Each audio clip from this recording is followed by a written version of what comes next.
স্বামী বেচারা মনের মধ্যে বড় ব্যথা, এত মহব্বত করি আমার স্ত্রীকে, মহব্বতের ফল বুঝিয়ে তালাক।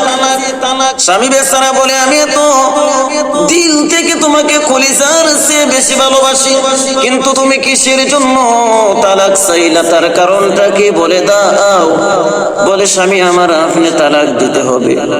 ওরে নবীর আশিকের দল, এবার স্বামী মনের মধ্যে বড় ব্যথা, স্বামী বেচারা কান্না করে আর বলে রে মালিক, আমার স্ত্রী কিসের জন্য তালাক চাই, আমি কি কষ্ট দিলাম তার মনের মধ্যে।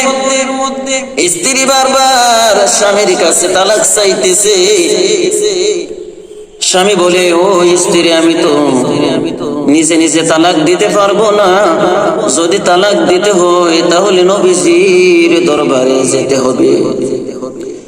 এবার স্বামী স্ত্রী মিলিয়ে আল্লাহর পয়গম্বরের কাছে যখন চলে যায়, রাস্তায় যাওয়ার পরে একটা পাথরের উপর হুটুসকে স্বামী বেচারা পায়ের বুড়ি আঙ্গুল দিয়া ফিঙ্কি দিয়া রক্ত বাহির হইতেছে। স্ত্রী নিজের ওড়না দিয়ে আঙ্গুলের মধ্যে যখন বেঁধে দিলেন, রক্ত বন্ধ করে দিলেন। আর স্ত্রী বলে স্বামী আমার শুনে না, নবীজির দরবারে আর যাওয়া লাগবে না, আমি আপনার কাছে তালাক চাই না, বাড়িতে চলেন গো স্বামী, আর পয়গম্বরের দরবারে যাওয়ার দরকার নেই। এবার স্বামী বেচারা বলে স্ত্রী কিসের জন্য, কেমন করে তোমার মনকে বোঝাইলা। স্ত্রী বলে স্বামী আমার শুনে না,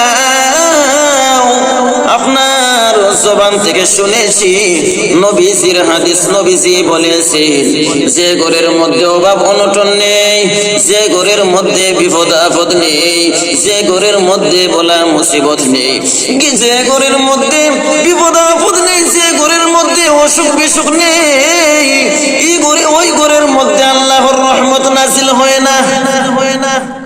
যে ঘরের মধ্যে অভাব অনটন নেই, যে ঘরের মধ্যে আল্লাহর পক্ষ থেকে বলা মুসিবত আসে না, ওই ঘরের মধ্যে আল্লাহর রহমত নাজিল হয় না। ও স্বামী আমার শুনে না, আমি লক্ষ্য করে দেখলাম আপনার ঘরে আসার পর থেকে কোন ধরনের বলা মুসিবত নেই, কোন ধরনের বিপদ আপদ নেই, বেমার সেমার নেই, কোন ধরনের অশান্তি নেই। আমার মনে হয় নবীজি হাদিসের মধ্যে বলেছেন, নবীজি বলেছেন আদ-দুনিয়া সিজনুল মুমিন ওয়া জান্নাতুল কাফির, যারা মুমিন তাদের জন্য দুনিয়াটা জেলখানা, আর যারা কাফের তাদের জন্য দুনিয়াটা বালাখানা। ও স্বামী আমার শুনে না, যদি আমাদের বিপদ আপদ না আসে, আল্লাহর পক্ষ থেকে বেমার আযাব না আসে, তাহলে আমরা কেমন মুমিন হইলাম। নবীজির হাদিসের কথা স্মরণ করে আমি আপনার কাছে তালাক চেয়ে নিয়েছি, আপনার কাছে তালাক চাইলাম। রাস্তার মধ্যে আসার পরে যখন হুটুস খেয়েছেন ও স্বামী আমার,